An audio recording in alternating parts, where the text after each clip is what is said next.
Good day to you. My name is Biscuit, and I'm going to show you how to make possibly the world's healthiest bread. Quite easily.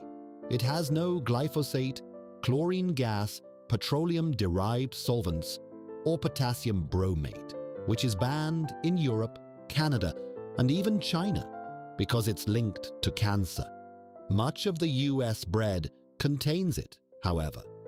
Don't reach for the remote just yet after those boring words. This will be delicious and healthy. Now, let's get to work.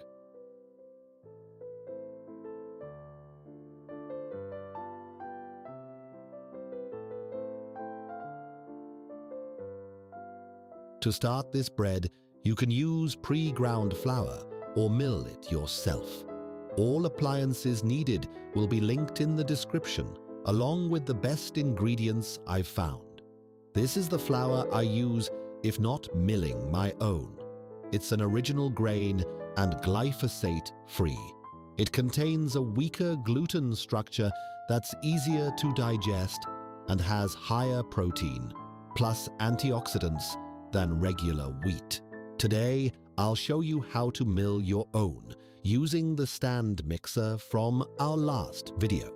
I use this mill attachment shown here. It's slightly harder to get the right balance of water because the flour is less consistent, but I think it tastes better and worth it.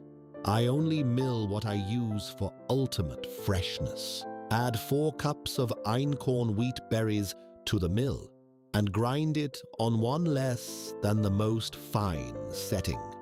This will give you more flour than you need for the recipe, but not much.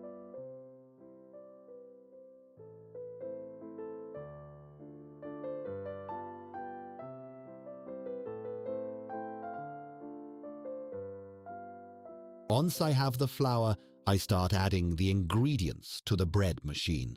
I like to set the timer and have it bake overnight. The smell fills the air in the morning, and I wake up to fresh, baked bread. Use the wheat setting.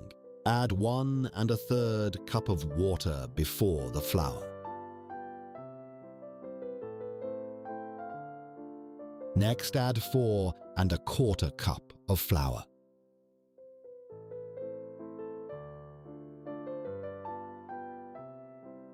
Here is where I like to add 1/2 cup of hemp hearts instead of 1/2 cup of cracked wheat.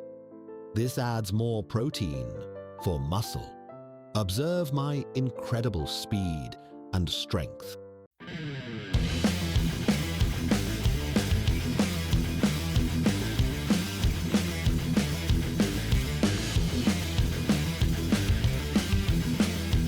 See how strong I am? You may think I'm a pit bull, but I'm actually a pug.